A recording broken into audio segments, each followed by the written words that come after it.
Prontinho. Bom, em primeiro lugar, boa noite a todos que estão aqui presente no que é a primeira reunião científica organizada por essa diretoria da ABEPS, né, que assumiu desde agosto do ano passado. E essa primeira reunião científica acontece aberta ao público, não apenas para os nossos associados. Justamente porque nós, enquanto ABEPS, temos como grande objetivo, né, nessa gestão, melhorar a nossa comunicação e dar visibilidade a todas as ações de gestão que estivermos realizando e nos aproximar aí cada vez mais dos integrantes da nossa associação e de quem ainda não é integrante também poder, né, reconhecer o trabalho que a gente está começando aí a fazer nessa gestão e convidá-los a participarem, né, da ABEPS e fortalecer cada vez mais aí as nossas possibilidades de ação, de atuação e de construção. Peço aí, convido todos vocês a acompanharem, né, os canais de comunicação da ABEPS pelo Instagram, pelo nosso site, pelo Facebook, que eu vou deixar disponível daqui a pouco aqui para vocês no chat, e informar que a partir desse mês estamos lançando o grupo de notícias da ABEPS no WhatsApp. É um grupo sem interação, onde apenas a nossa assessoria de comunicação vai utilizar esse canal para enviar as principais notícias da ABEPS e de tudo que for publicado no nosso site, né, em termos de ações e possibilidades aí. Assim, acreditamos que vai ser um jeito rápido de manter todos bem informados sobre tudo que a ABEPS vem fazendo e qualquer pessoa pode participar desse grupo de notícias, sendo associado ou não.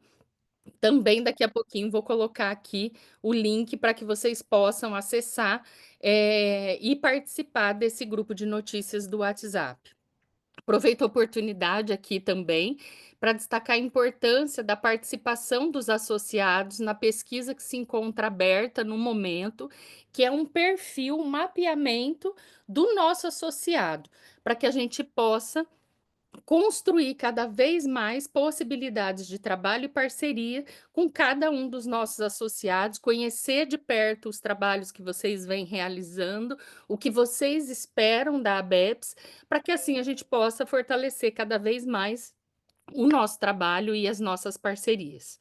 Ressalto também aqui que essa primeira reunião científica é aberta a todos, associados e não associados, e que ela vai ficar disponível no nosso canal do YouTube, né, para que todos possam ter acesso posteriormente também.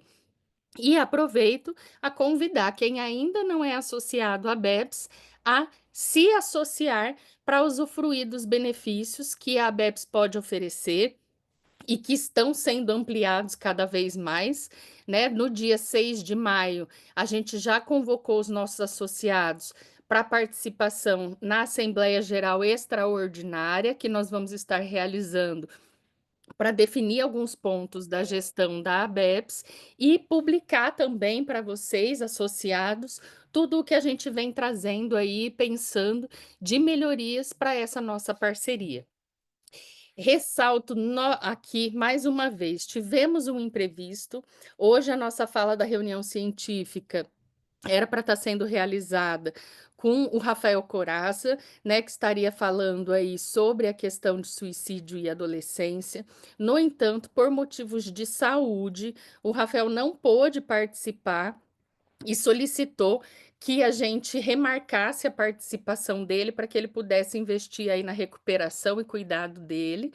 Então, a nossa segunda reunião científica, que vai acontecer daqui 2 meses, que a reunião científica será uma iniciativa que vai acontecer bimestralmente, também vai ser uma reunião aberta a todos, para cumprir com o que nós combinamos inicialmente com todos que foram convidados, de participar e ouvir a fala do professor Rafael. Hoje, então, ele não vai poder estar aqui com a gente, mas temos uma substituta mais do que à altura, né, que é a Camila Altavini, e eu vou passar então agora a palavra para a Andréia Vilas Boas, que compõe a nossa diretoria e que vai estar atuando aí hoje na mediação da fala da Camila para vocês. Espero que aproveitem bastante essa reunião científica e passo a palavra para você, Andréia. Obrigada, Raquel. Sejam todos e todas muito bem-vindos. Como a Raquel, né, falou, essa é a nossa primeira reunião científica, né? Espero que seja a primeira de muitas, né, a cada 2 meses. E hoje quem vai, né, fazer a apresentação é a Camila Silbert Altavini, com o tema Comportamento Suicida e Fatores Associados na População Universitária das 27 capitais brasileiras. A Camila é psicóloga pela Universidade Católica de Brasília, doutora em psiquiatria pela Faculdade de Medicina da Universidade de São Paulo, com ênfase em epidemiologia psiquiátrica e prevenção do suicídio. É psicóloga clínica e supervisora local no Centro de Atendimento e Estudos Psicológicos da Universidade de Brasília, professora de intervenção em crise do Instituto Brasiliense de Análise do Comportamento, subcoordenadora e pesquisadora no grupo Entre Linhas da UNB, pesquisadora no Núcleo de Epidemiologia Psiquiátrica do Instituto de Psiquiatria no Hospital das Clínicas, membro do Partner for Life da Associação Internacional de Prevenção do Suicídio, a IASP, e membro da diretoria da BEPS nessa gestão de 2024 a 2026. Tenho certeza que vai ser um bate-papo muito gostoso, né? Quem quiser, depois da apresentação dela, tirar dúvidas, fazer perguntas, então a ideia é ser, né, uma reunião interativa, até para que a gente tenha um contato maior também com os associados. E Camila, passo para você, né, iniciar a tua apresentação, seja muito bem-vinda. Obrigada, Raquel. Obrigada, Andréia. Obrigada pela presença de todos. É uma honra estar aqui para apresentar a primeira reunião científica da nossa diretoria. É realmente uma pena que o Rafael não vai poder estar aqui hoje. Eu também estava ansiosa para assistir a apresentação dele. Tenho certeza que vai ser excelente e que ele vai estar com bastante saúde na próxima reunião para a gente poder ouvir a aula dele também. Eu vou começar a compartilhar minha tela para começar então a apresentar. Esse daqui foi o tema do meu doutorado. Tá aparecendo direitinho a apresentação? Beleza. Esse daqui foi o tema do meu doutorado que eu defendi no ano passado, primeiro semestre de 2024. Vou apresentar um pouquinho, né, do contexto, das pesquisas que a gente desenvolveu lá. Foi sob supervisão do professor Dr. Wang Yuan Pang, do Laboratório de Epidemiologia Psiquiátrica, lá da USP. E aí, a gente, então, né, só para a gente começar assim, contextualizar, então a gente já sabe, né, que o suicídio entre os jovens é uma questão muito importante. É uma das principais causas de morte entre pessoas de 15 a 29 anos. É a faixa etária que teve o maior aumento nas taxas de suicídio nos últimos anos aqui no Brasil. Isso de uma pesquisa bem recente de uma colega nossa também, da Flávia Alves, que trabalha na Fiocruz. E a gente sabe, por alguns estudos anteriores, que as cognições, os comportamentos suicidas entre os universitários são diferentes, a gente tem taxas diferentes entre universitários e não universitários da mesma faixa etária. Isso é resultado de um estudo bem amplo da World Mental Health Service. Então, eles mostraram que ainda os universitários têm, na mesma faixa etária, têm uma taxa de suicídio maior do que aqueles inseridos na universidade. E o que levanta essa hipótese é de que podem ser pessoas em contextos de vulnerabilidade ainda maior, mas a gente vai focar aqui entre os universitários, porque a gente também tem uma taxa bem alta, relativamente alta, de ideação suicida entre essa população. Então, nos últimos 12 meses, a gente tem aí alguns estudos, né, que mostraram que, um estudo de 2018 que mostrou que nos últimos 12 meses, 10% dos universitários apresentaram algum nível de ideação suicida. A gente viu também alguns estudos longitudinais e transversais com populações com amostras bem altas, bem grandes, mostrando aí um aumento nos últimos anos de pensamentos e comportamentos suicidas também nessa população universitária, e isso tem sido uma preocupação muito grande, principalmente lá desde 2018, onde a gente teve várias ocorrências, né, no nosso país. Não sei se vocês lembram, mas a gente teve, né, várias universidades, isso foi um tema bastante discutido na época, e foi quando eu comecei a me interessar por estudar mais a fundo esse tema.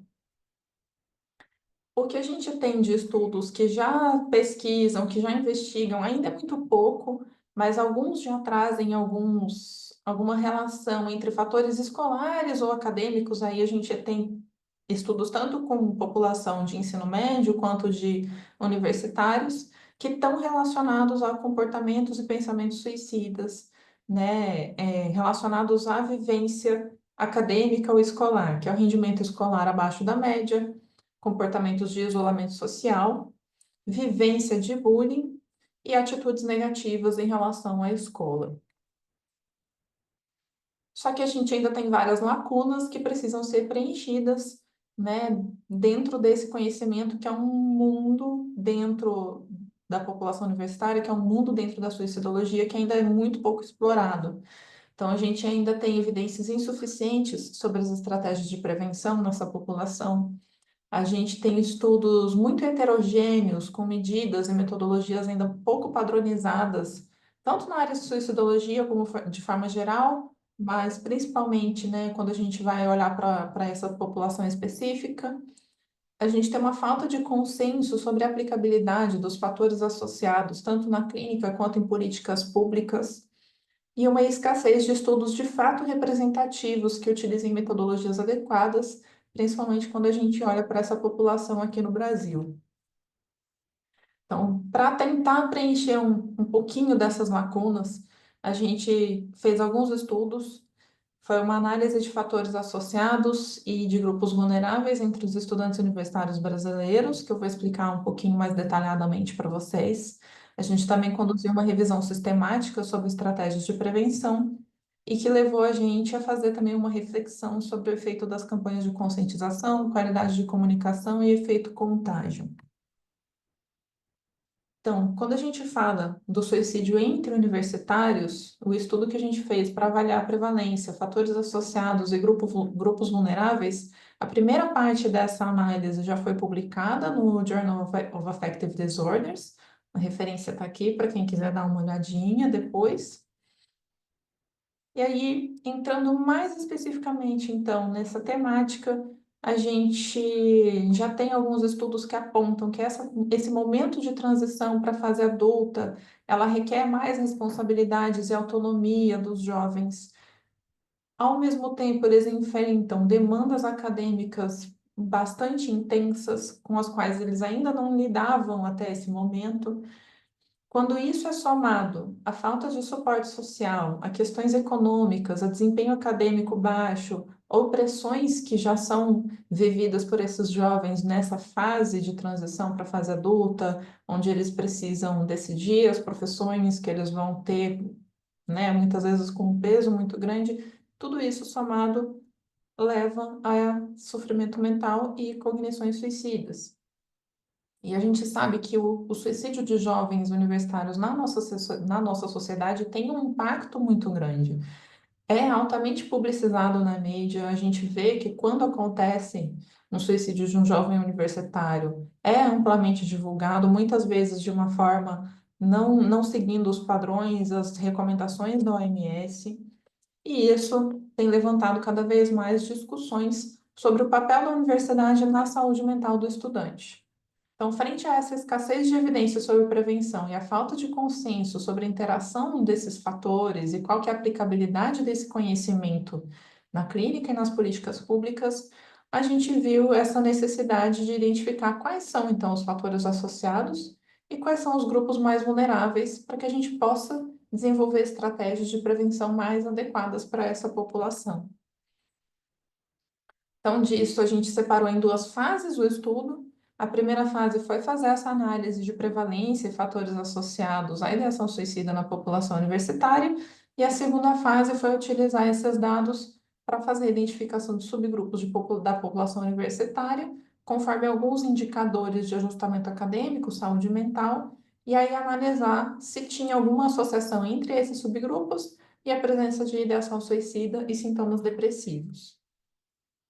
Para isso, eu usei os dados do primeiro levantamento nacional sobre o uso de álcool, tabaco e outras drogas entre os universitários das 27 capitais brasileiras. Foi um estudo conduzido em 2009. É um estudo epidemiológico transversal, utilizou uma amostra probabilística, randomizada, estratificada. O número que a gente usou para essas análises foi de 12.245 estudantes, 12.245 questionários que foram respondidos, porque a gente excluiu aqueles que não responderam à questão específica sobre ideação suicida. Na época, foi aplicado um questionário de 98 questões, que envolviam características acadêmicas, sociodemográficas, fatores relacionados à saúde mental, usando o inventário Beck de depressão revisado, a escala breve K6 e uma lista de 4 sintomas quase psicóticos do Self-Report Questionnaire. Também foi avaliado o consumo de substâncias, que era o principal tópico desse estudo originário, né? Com o ASSIST. Então, nós fizemos as primeiras análises, uma análise descritiva, análises bivariadas e regressão múltipla, que resultou nesse artigo que eu comentei com vocês. E, em seguida, fizemos uma análise de classes latentes, que o artigo está submetido, está em revisão, e se tudo der certo, vai ser publicado em breve. Vamos ficar na torcida. Para as primeiras análises, nós construímos um modelo conceitual hierárquico com as variáveis que a gente tinha e que faziam sentido colocar nessas análises. Então, elas eram os fatores sociodemográficos, usamos também dados sobre abuso sexual, sobre o tipo de instituição, se era privada ou pública, o período do curso, o semestre que o estudante estava no curso, se ele tinha algum desejo de trancar a matrícula ou abandonar o curso. Também incluímos a satisfação dos estudantes com o curso escolhido, o desempenho acadêmico, o número de disciplinas que ele estava fazendo no momento do questionário, dados sobre saúde mental, uso de substâncias e comportamentos de risco, para ver se o que tinha associação aí dentro dessa hierarquia com ideação suicida, que foi o nosso desfecho principal. Então, a gente sabe que esses 3 que estão em verde já são fatores que, em geral, estão associados a comportamentos e cognições suicidas na literatura de forma geral, e a gente incluiu também alguns fatores relacionados à vivência acadêmica para ver o que poderia estar aí, se teria alguma relação com a presença de ideação suicida ou não. O que a gente encontrou aí dos resultados da análise descritiva, então, inicialmente, né? A saúde mental dos estudantes no último mês, dado a data que eles responderam o questionário. Quase metade dos estudantes apresentaram alguma das 4 experiências, que a gente fala tipo psicóticas, mas são experiências muito comuns, na verdade, na nossa população, de forma geral. São ideias persecutórias, pensamentos intrusivos, delírio de grandeza e alucinações auditivas.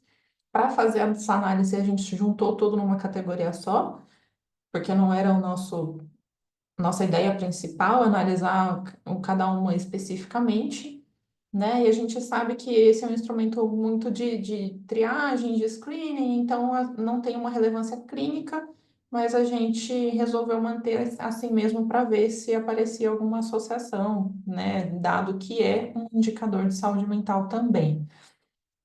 32,5% dos estudantes apresentaram algum nível de sofrimento mental pelos dados da escala K6, e aí sim chama bastante a nossa atenção, e quase 6% deles apresentaram algum nível de ideação suicida nos últimos 15 dias. Quando eu falo algum nível de ideação suicida, aí eu estou me referindo ao item número 9 do inventário Beck de depressão, onde inclui, né, respostas como tenho pensamentos de me matar, mas não levaria isso adiante, gostaria de me matar, ou me mataria se eu tivesse oportunidade. Então, esses também foram incluídos numa categoria só, para a gente poder chegar nesse percentual de 5,9%.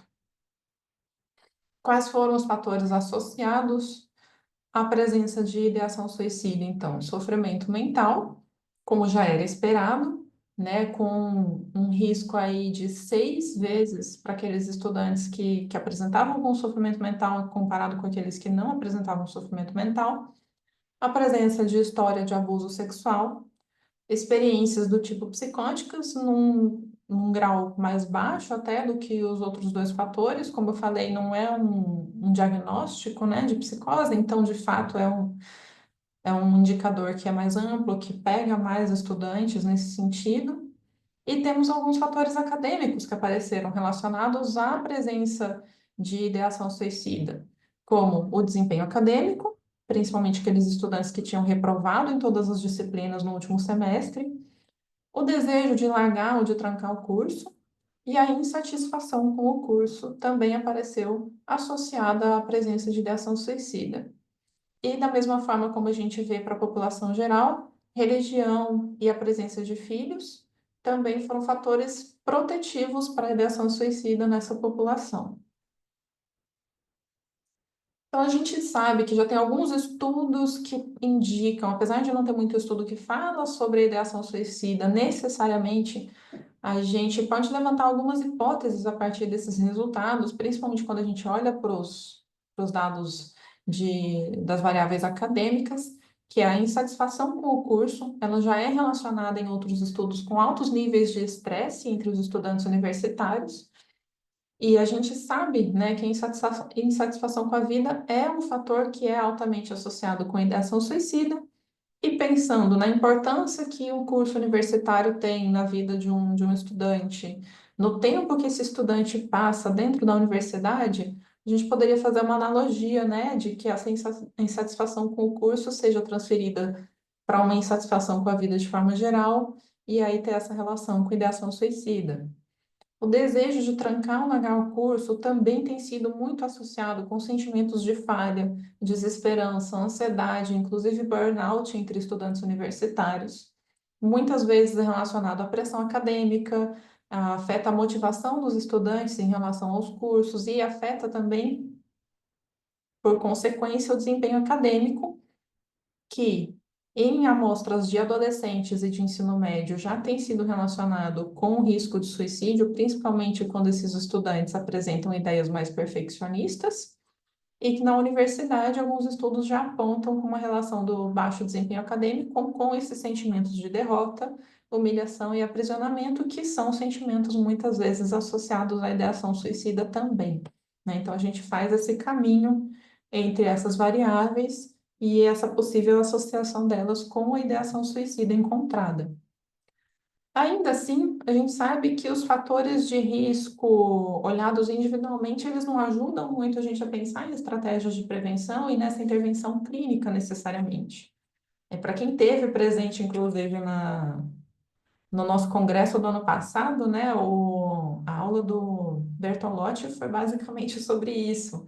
Então, a gente precisa olhar de um olhar mais amplo para esses fatores, tentar ver, então, se existe algum grupo, alguma combinação de fatores aí que esteja mais relacionada com a situação de sofrimento mental e com o risco elevado de suicídio. Então, por isso que a gente também quis fazer essa análise para tentar identificar os grupos de estudantes de maior vulnerabilidade. Para isso, a gente utilizou a análise de classes latentes, e, a grosso modo, é uma análise que tenta pegar, a partir de indicadores pré-definidos, separar uma amostra que é heterogênea em grupos similares. E aqui a gente, né, só para vocês verem um exemplo de como é que a gente faz esse diagrama da análise de classes latentes, e a gente usou, então, aos indicadores, tanto relacionados à vivência acadêmica, que apareceram lá na nossa primeira análise, quanto às variáveis de saúde mental, e a gente investigou se apareciam grupos de estudantes, se eles se distribuíam de uma forma diferente em relação à combinação desses fatores, para depois ver se tinha alguma associação com ideação suicida, sintomas depressivos, desempenho acadêmico e comportamentos de risco. Tudo isso controlando para as covariáveis, que são os fatores sociodemográficos, e a gente também incluiu algumas atividades de socialização dos estudantes universitários.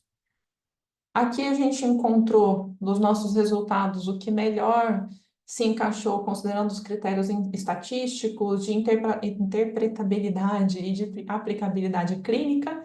Foi a separação de 4 classes, que a gente classificou como estudantes em sofrimento mental, que é a classe laranjada, que vocês podem ver nesse gráfico do meio.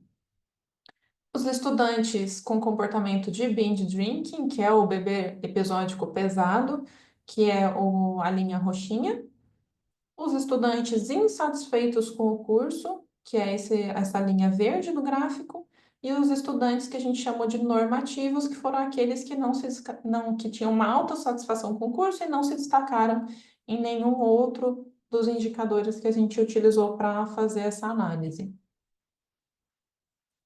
Dentro dessas classes, a gente viu que os estudantes que tinham maior chance de apresentar sofrimento mental e que estavam mais insatisfeitos com o curso, apresentaram maior risco de ter ideação suicida, e essas duas mesmas classes também apresentaram maior risco de apresentar sintomas depressivos. E isso chama bastante a nossa atenção. Então, é importante a gente olhar para os fatores de risco de uma forma diferente, de uma forma de como eles de fato agem, né, na população, na realidade, e não de uma forma tão individual. Esses dados servem como subsídio teórico para as intervenções nos campi, ajudam a gente a identificar as vulnerabilidades dos estudantes conforme o contexto socioacadêmico, ajudam na identificação precoce dos indivíduos com potencial risco, que é recomendada pelo Guia Live Life da OMS, que já está traduzido para o português, inclusive. A gente pode pensar aí, então, em algumas opções de planos de prevenção para esses grupos que estão expostos a vulnerabilidades contextuais e sociais dentro da população universitária. Então, quando a gente combina estratégias como, por exemplo, conscientização e educação com acesso aos serviços, a gente consegue potencializar a prevenção do suicídio. A gente já tem estudo mostrando isso também.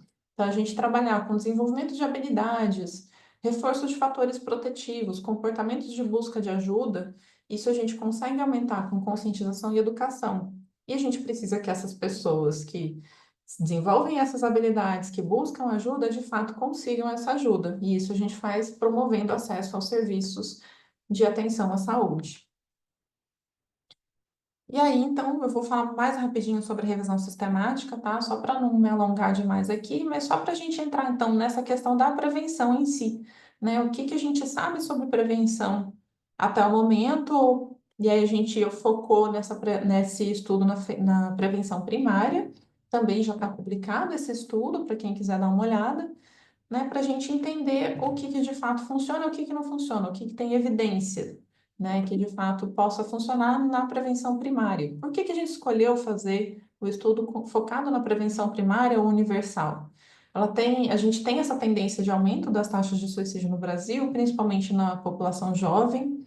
A gente sabe que parte das pessoas com pensamentos suicidas muitas vezes não busca ajuda, e aí a prevenção primária universal, ela tem esse objetivo de alcançar toda a população, ela não tem a necessidade da gente identificar esses grupos ou indivíduos em risco. Então, alguns autores já discutem que pode ter uma melhor relação custo-benefício quando a gente pensa em políticas públicas, e a gente ainda tem uma lacuna de conhecimento muito grande nessa área. A gente tem muita evidência sobre tratamento, sobre medicamentos, mas pouco sobre o nível de prevenção mais universal.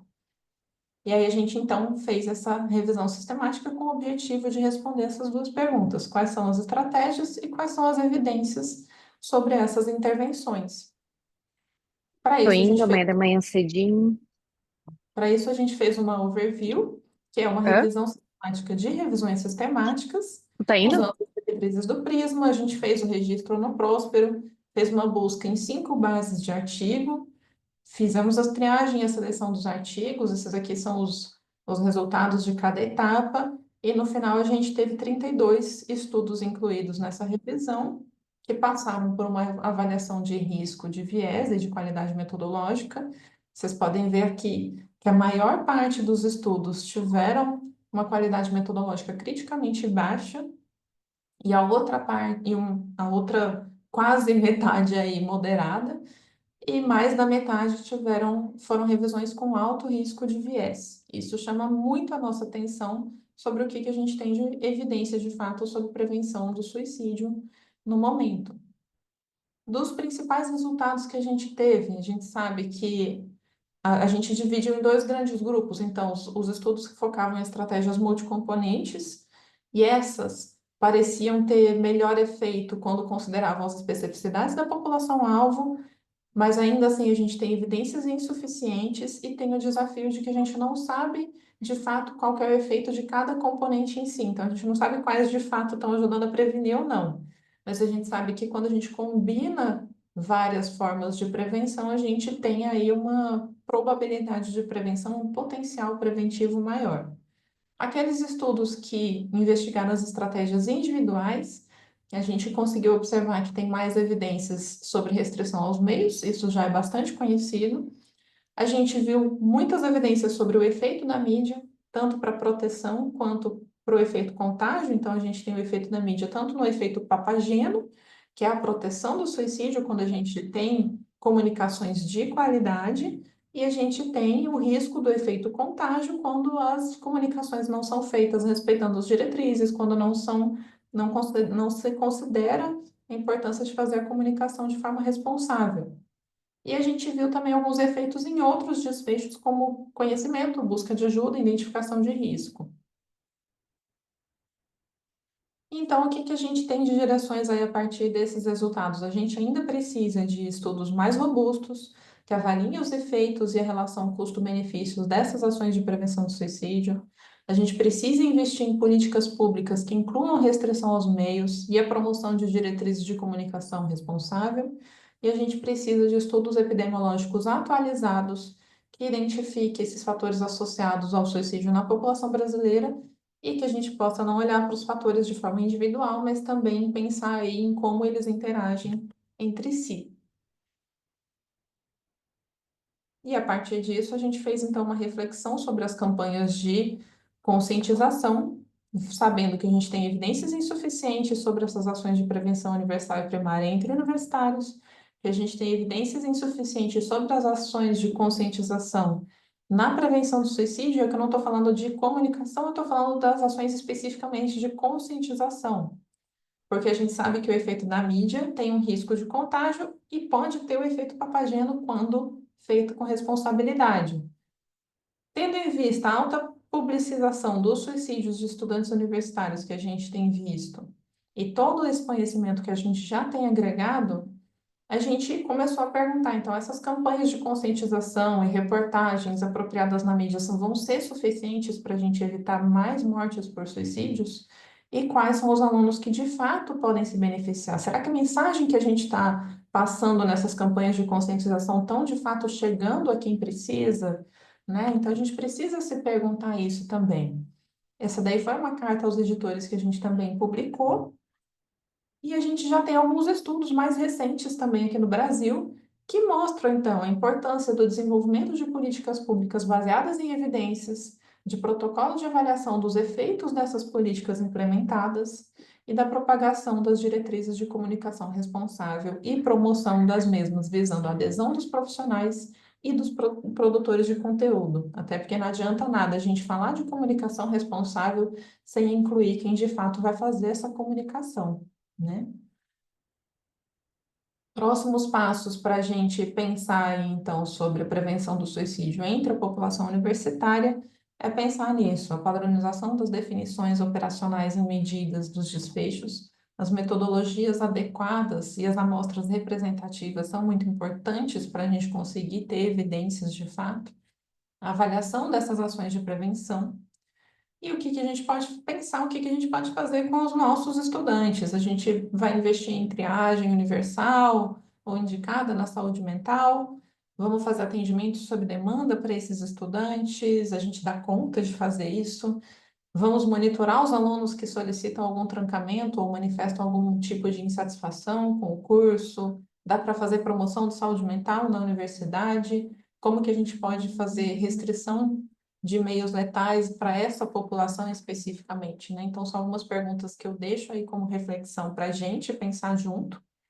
Queria muito agradecer a atenção de vocês aí. Me desculpem se eu prolonguei um pouquinho, tentei ser o mais breve possível para a gente poder ter esse momento agora de troca, de interação. E se alguém mais quiser entrar em contato comigo, quiser ter acesso a esses estudos, pode escanear o QR Code ou me mandar um e-mail, entrar nos links aí. Fiquem à vontade, estamos aí para trabalhar junto em prol da prevenção do suicídio.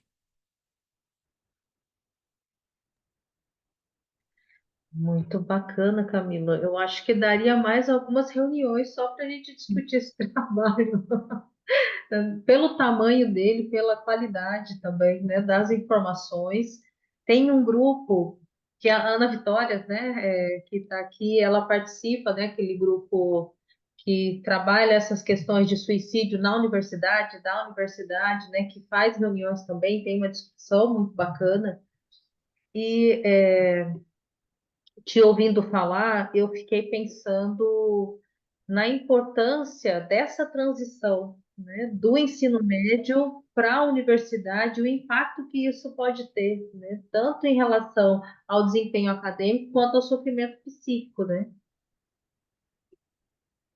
E aí, se alguém, né, quiser fazer alguma pergunta, né, esclarecer alguma dúvida, agora estamos abertos para fazer esse bate-papo, né, e conversar um pouquinho sobre o tema da pesquisa da Camila.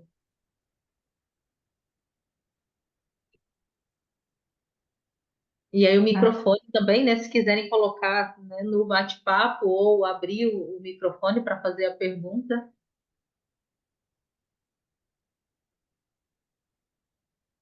Acho que o Carlos Felipe está levantando a mão. Pode falar, Felipe.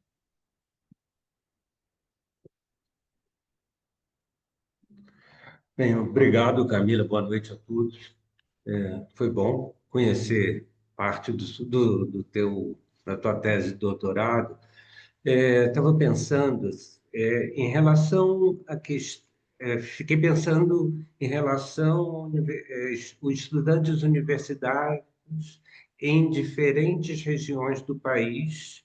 É, Sabemos que o país é, né, bem diverso e, particularmente, quando eu ouvi estudantes universitários é, no Piauí, em Teresina, em que muitos falavam o que ocorre com determinadas universidades é que, né, particularmente, as universidades públicas estão se pensarmos também em diferentes regiões, eu sei que São Paulo é diferente, no interior tem várias universidades, mas no Nordeste, por exemplo, é, tem mais universidades nas áreas, nas grandes capitais, o que faz com que haja uma migração de estudantes universitários de suas cidades sem um suporte suficiente, não apenas do ponto de vista financeiro, mas também de suas redes, né? Então, isso eles falavam, a gente vem do interior para cá, para a capital, e a gente não conhece ninguém e tal.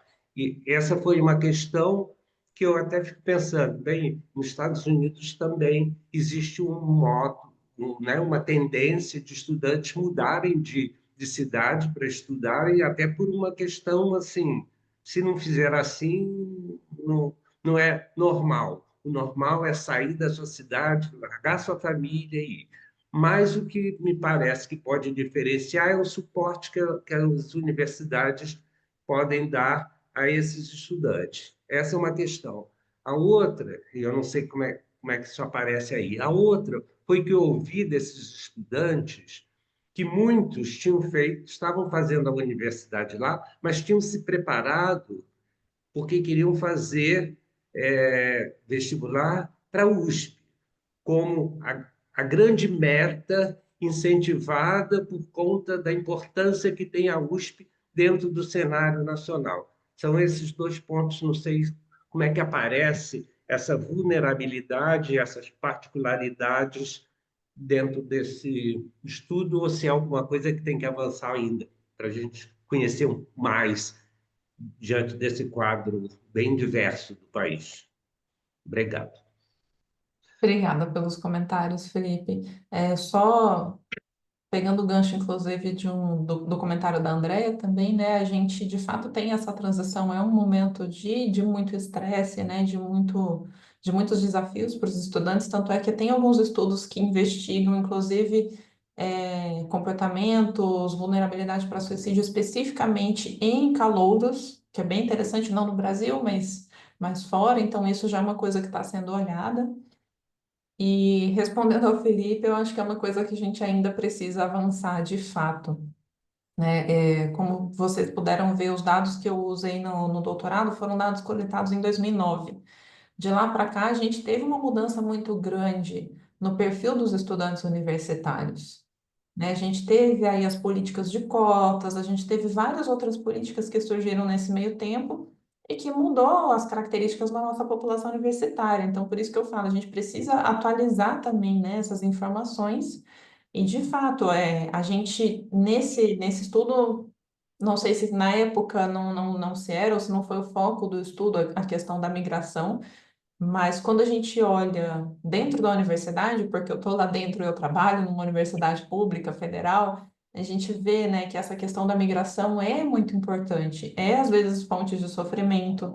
Então a gente vê a questão do suporte social é muito importante, não é só a vulnerabilidade econômica, como você falou, né, mas a gente precisa pensar nessa questão do suporte social. Lá na UNB, inclusive, antes da pandemia, a gente estava desenvolvendo alguns projetos, a gente chegou a fazer uma oficina de acolhida aos calouros para os CAs de alguns cursos, para a gente poder trabalhar um pouquinho isso com eles, dentre as outras questões que são trazidas pelos calouros também, né? Então, isso é de fato uma coisa que a gente ainda precisa avançar, sim, nessa área.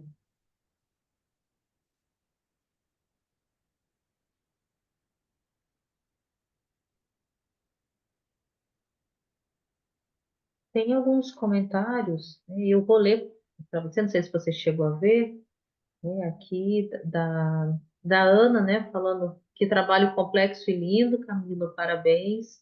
Excelente trabalho, nos traz várias reflexões. E aí da Monique e a Ana Vitória, né, continuou. Desculpem pela câmera fechada, tenho aula logo mais e me organizando para sair. Mas bem junto de vocês aqui, né? Parabéns, Camila e a Bepes.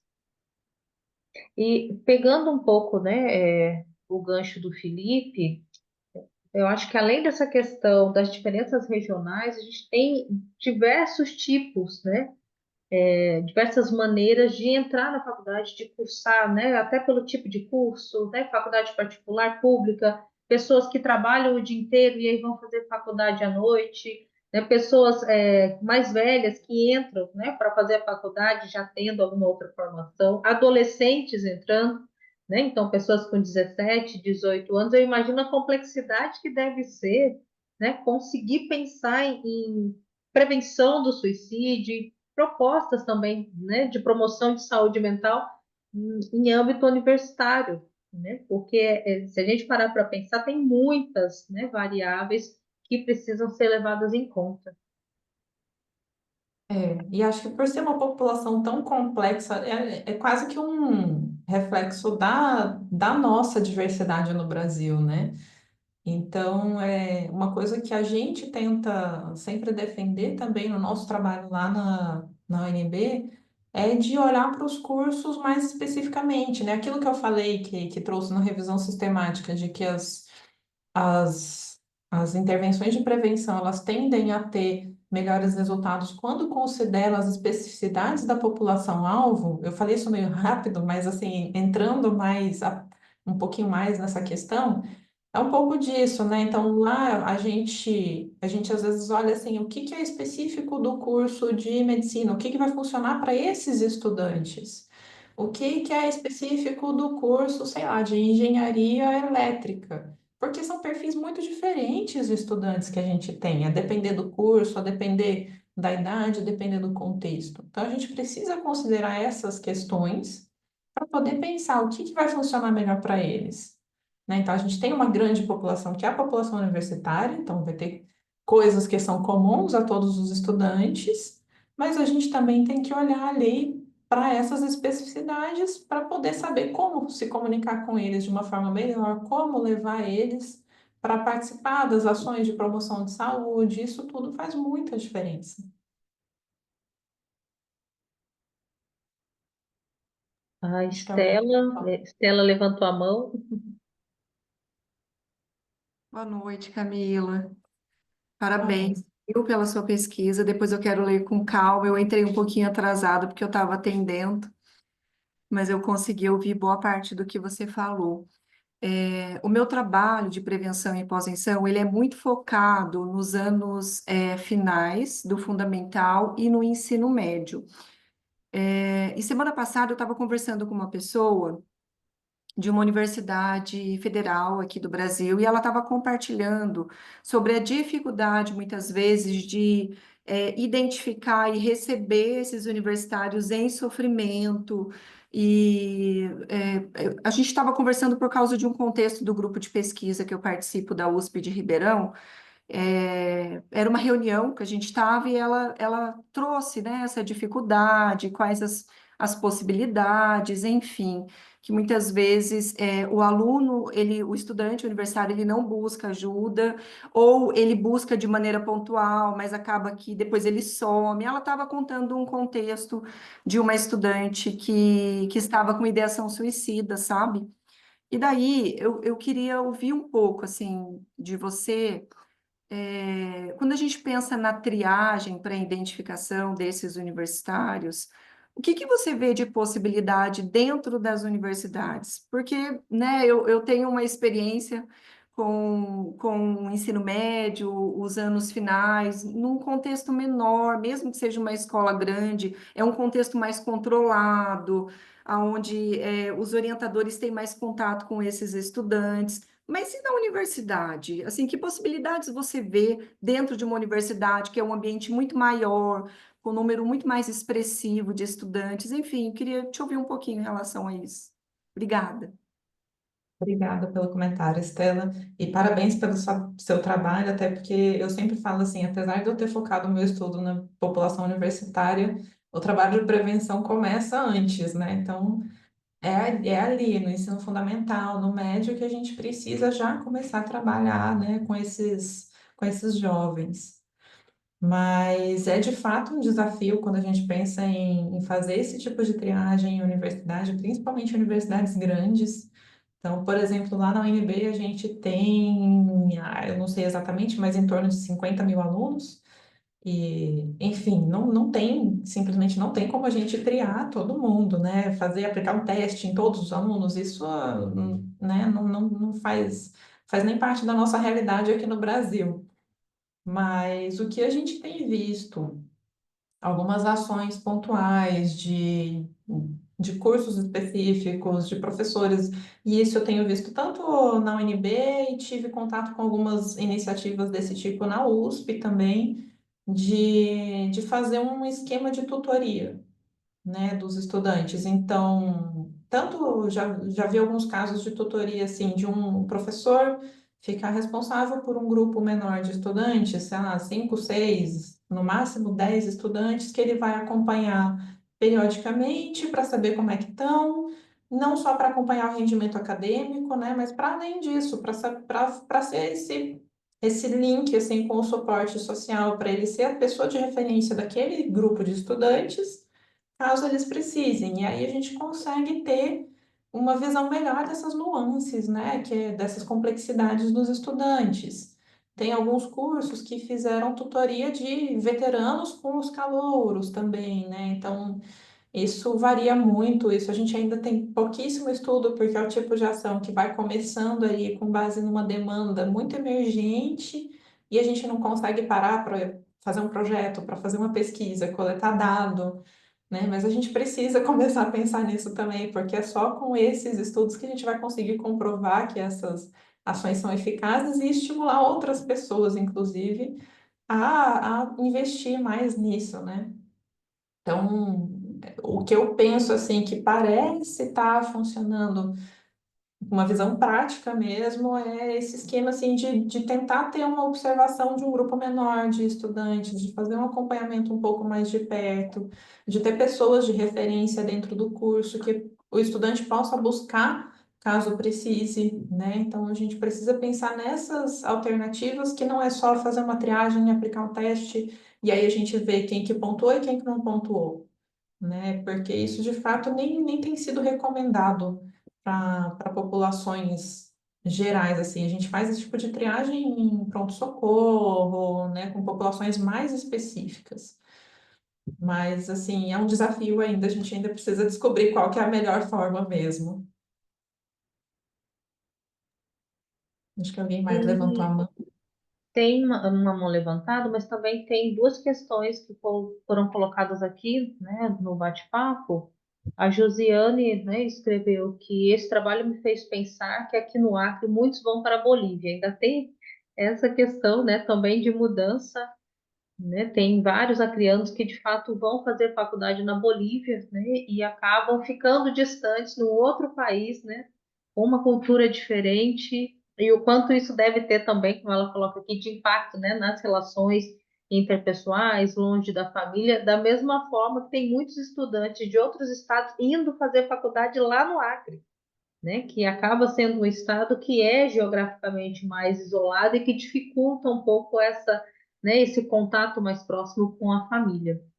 E tem a Blandina também, que colocou aqui, peço desculpas, né, pela câmera fechada, mas estou com criança. Meu desafio atendendo na UFRJ é trazer o público universitário para grupos ou eventos relacionados à saúde mental, prevenção e etc.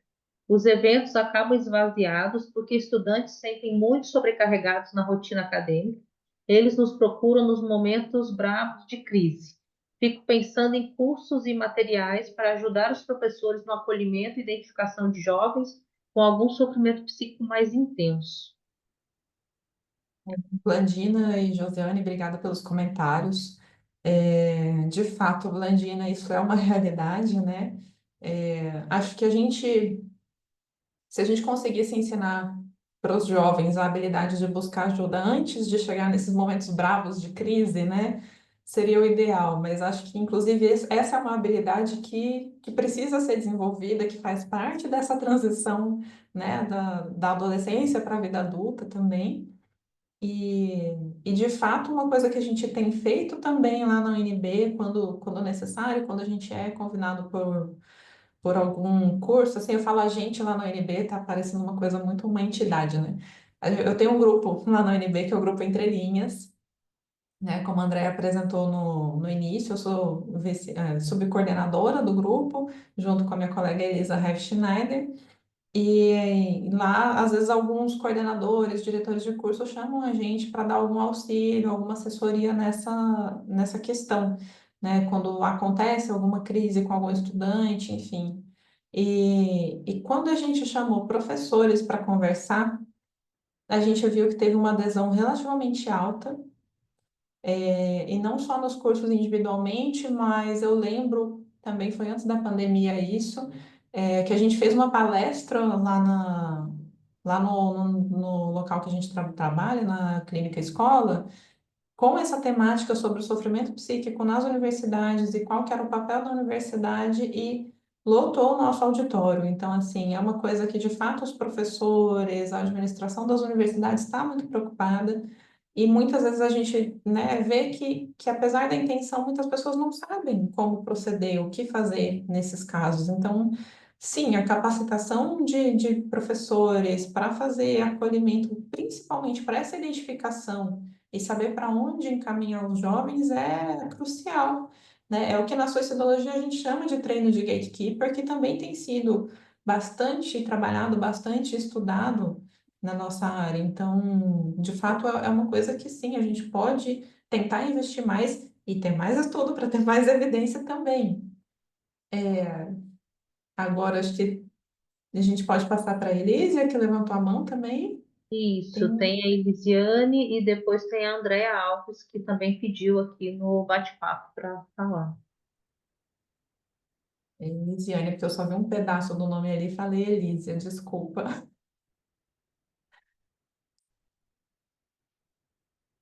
Acho que seu microfone está mutado, Elisiane.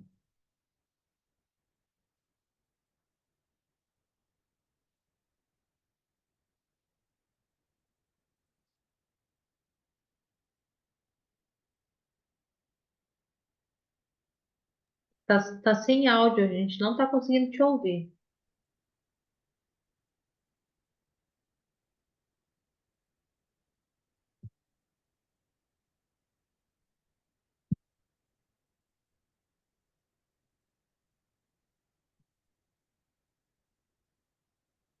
Ai, Ela, gente. ela não tá conseguindo habilitar o áudio.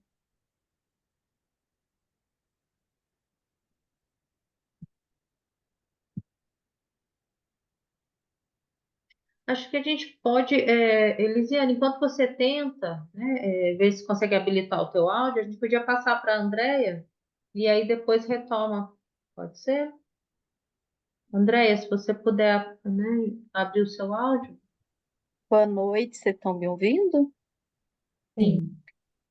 Meu nome é André, eu sou enfermeira de formação e docente no Instituto Federal, aqui do sul de Minas, mais precisamente em Passos, no sudoeste de Minas. E nós estamos nos mobilizando, né? Quando a última fala da Camila, né, de mobilizar essa equipe da escola, né? Nós estamos começando, já há algum tempo eu venho discutindo isso com a reitoria, né, porque nós somos 8 campi, que abarca todo esse IF de Minas, porque nós temos o serviço de assistência ao educando, né, que tem enfermeira, tem odontóloga, tem psicólogo, assistente social, e aí a gente vai mapear e tentar levar uma formação para esses profissionais. E, conjuntamente a isso, nós iremos mapear a rede de saúde de cada camp, para a gente articular um fluxo, né, que seja um fluxo possível. Porque, por exemplo, hoje aqui no município nós temos CAPS infantil. Então, o Instituto Federal ele tem ensino médio, né? Curso técnico integrado ao ensino médio. Temos também cursos superiores, né? E tudo mais, e cursos técnicos. E aí nós estamos articulando isso, né? Primeiro, capacitar esse pessoal da assistência ao educando para que eles sejam fonte de acolhimento a essas pessoas e também mapear essa rede. Então, nós começamos agora nessa articulação do serviço de assistência ao educando, e aí, posteriormente, após capacitar esses profissionais, nós iremos buscar essas redes nos 8 campi, né? Então, assim, é um trabalho de formiguinha. Eu venho lutando com essa proposta há 4 anos, né? E eu vinha falando, gente, quando terminar essa parte, a fase pandêmica, a gente vai enfrentar vários desafios. Mas agora parece que saiu. Nós vamos fazer um curso de aperfeiçoamento voltado para profissionais da educação, voltado para a saúde mental na escola, né? Então, assim, é uma ação que a gente está começando aí, né? A gente encontra algumas barreiras, né? E tudo mais, mas eu acredito que vai dar certo dessa vez. André, obrigada pela sua participação, parabéns pelo seu trabalho. De fato, é um desafio enorme, mas que bom que vocês estão conseguindo, né? Acho que isso é o mais importante, porque essa capacitação é um ponto muito importante para a gente conseguir disseminar, né, a prevenção de saúde, a prevenção de suicídio e a promoção de saúde mental. E assim, meu doutorado foi na área da suicidologia, né? Eu trabalhei a experiência da tentativa de suicídio e o significado da vida após a tentativa, o significado da vida eu trabalhei com arte, poesia, música, imagens significativas, e agora o meu pós-doc eu trabalho comunicação segura e prevenção de suicídio voltado para profissionais de mídia. Então, estou na coleta de dados, né? Então, assim, Ah, muito legal. Compartilha depois com a gente seu trabalho também. Eu já estava pensando nisso, né? Quem sabe uma próxima reunião ela vem apresentar, né, as pesquisas e os estudos para a gente, né, fazer essa discussão também. Já vou Sim. até me inserir aqui na conversa de vocês, né? Que estamos aqui. Gente, eu tô de verdade, gostaria de compartilhar o quanto eu estou gratificada por essa troca hoje e o quanto essa fala de todos que que colaboraram, né, e perguntaram e discutiram, corroboram o que nós temos como objetivo nessa reunião científica, né? Que não é esse passar informações unilateralmente, mas sim a partir dessas informações construir as muitas possibilidades e fortalecer a união das muitas mãos, que acho que o conteúdo que a Camila trouxe e o que todos os colegas que contribuíram aqui reforçaram com a sua fala, né, do quanto fazer prevenção do suicídio é algo complexo que exige muitas articulações, né? E acho que a pesquisa que a Camila traz, o quanto ao mesmo tempo a gente está falando de um público homogêneo, cheio de heterogeneidades, né? E, consequentemente, com necessidades de articulações gigantescas que começam justamente em trocas como que a gente está podendo fazer hoje, assim, né? Agradeço a fala de todo mundo e, mais uma vez, Camila, que delícia te ouvir e aproveito o espaço para dizer que honra fazer parte dessa diretoria, né? Enfim, dessa troca com profissionais tão significativos quanto esses que estão trazendo contribuições lindíssimas hoje, gente. Eu não podia deixar passar sem falar tudo isso, porque o coração está aqui quentinho, quentinho. Com certeza. E só lembrando, né, gente, vocês que estão com esses trabalhos maravilhosos, coloquem lá no nosso questionário que a gente mandou para os associados da ABEPS, para a gente saber que vocês estão fazendo isso, porque é fantástico. Eu não tô vendo se a Elisiane ainda está aqui, mas eu ia falar, né? Quem não conseguiu falar, eu tô vendo que a gente já está chegando no finalzinho do horário. Mas, gente, sintam-se assim mais do que à vontade para me mandar um oi. Meu Instagram, eu quase não boto nada lá, mas quando eu recebo mensagem eu leio, tá? Ou mandem um e-mail, né? Podem entrar em contato que eu tô aí para a gente conversar. Estamos aqui para conversar e construir isso juntos. A Clariana tá Elisiane perguntando não conseguiu, ela não conseguiu ligar o áudio. Aí ela disse que ela vai entrar em contato contigo por e-mail, Camila. E a perfeito. Mariana está perguntando se esse questionário da pesquisa, Raquel, ainda está disponível, porque ela não recebeu por e-mail. Nós tivemos, né, eu acho que são duas ações separadas que essa diretoria colocou em prática agora. Uma foi um formulário anterior, que foi um mapeamento, né, do que está sendo feito a nível de prevenção e do que as pessoas esperam, né, da ABEPS para que a gente possa construir, né, ações conjuntamente com aquilo que é interesse. Essa pesquisa já foi fechada, né? Vamos ter uma segunda edição dela num outro momento no segundo semestre, né? Mas por enquanto está fechada. E essa semana foi aberta uma nova pesquisa, que essa é específica para associados, né, para que justamente a gente possa conhecer o perfil do nosso associado, quem são as pessoas, o que estão fazendo, para a gente fortalecer tudo isso. Peço a gentileza, Clariana, se você, né, eu vi que você colocou aqui que não identificou no seu spam, por gentileza, pode até, se quiser falar comigo pelo Instagram, que a gente tem lá trocas, que daí a gente vai passar, porque talvez, né, de alguma maneira o cadastro não esteja encontrando e a gente precisa garantir que todos os nossos associados possam, né, participar dessa pesquisa para a gente realmente atingir o objetivo dela.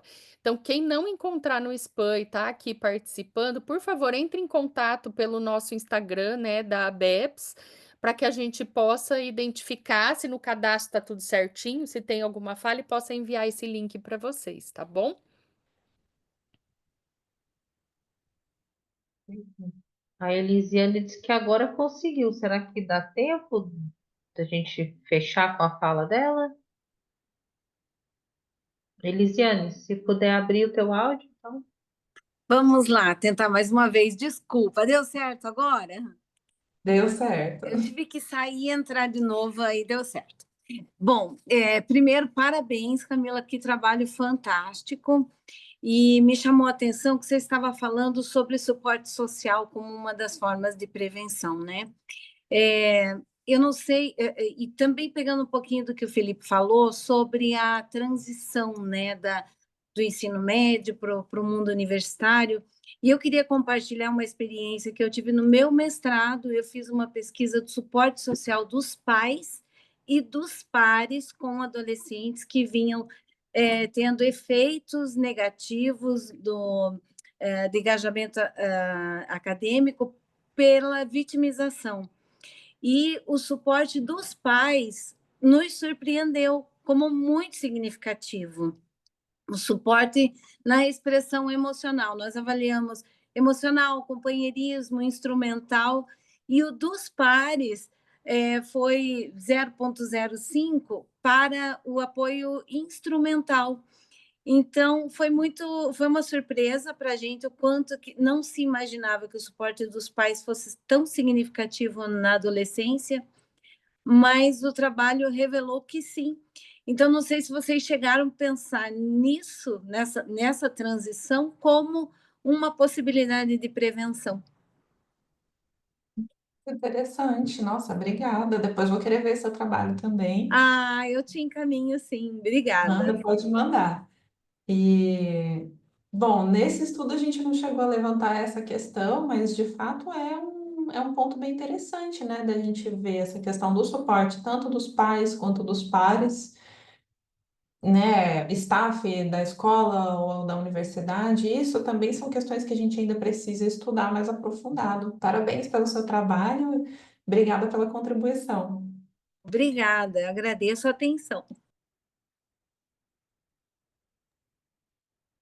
Eu acho que em cada reunião nós vamos ter novos temas e pesquisas e participantes para os nossos debates. Elisiane, a sua pesquisa também já é ótima, né? Um tema muito bacana para uma discussão. E esse tempo parece que voa, né? A gente já está aqui conversando, já tem mais de uma hora. E aí a nossa proposta é fazer essa reunião, né, com uma hora e pouquinho, que a gente sabe que às vezes passa, mas já estamos caminhando para o final. E aí o Alexandre ele colocou boa noite, sou voluntário do CVV, não sou membro da BEPS ainda, né? Fica o convite para quem não é associado para fazer parte com a gente. E aí ele diz que vai ficar apenas no modo aprendizado. Muito obrigado pela oportunidade de conhecer alguns dados oficiais de prevenção e mapeamento. Parabéns. E aí, né, infelizmente nós estamos, né, encerrando já. Eu passo para você, Camila, né, fazer os comentários finais para a Giovana, para a Raquel, né, ou para o Felipe, para quem quiser, né, fazer essa fala final também para a gente encerrar essa primeira reunião que foi muito gratificante, né, muito bacana. Acho que a gente já começou, né, de uma forma muito gostosa, né, um tema tão importante. Camila, parabéns pela tua pesquisa. E aí eu passo para você para a gente iniciar, né, o encerramento dessa primeira reunião científica. Lembrando que dia 6 de maio, né, tem a Assembleia da ABEPS, que já foi enviado também o convite para os associados, né, Raquel, por e-mail.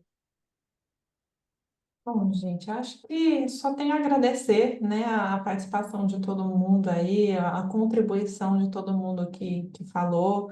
Mais uma vez, quem não conseguiu falar, se quiser entrar em contato com qualquer um de nós, né, nós estamos sempre abertos para trocar essas ideias. A gente quer estar mais próximo dos associados, e quem não é associado, venha fazer parte junto com a gente, né? É muito importante a gente construir esses laços para poder fortalecer a prevenção do suicídio no Brasil.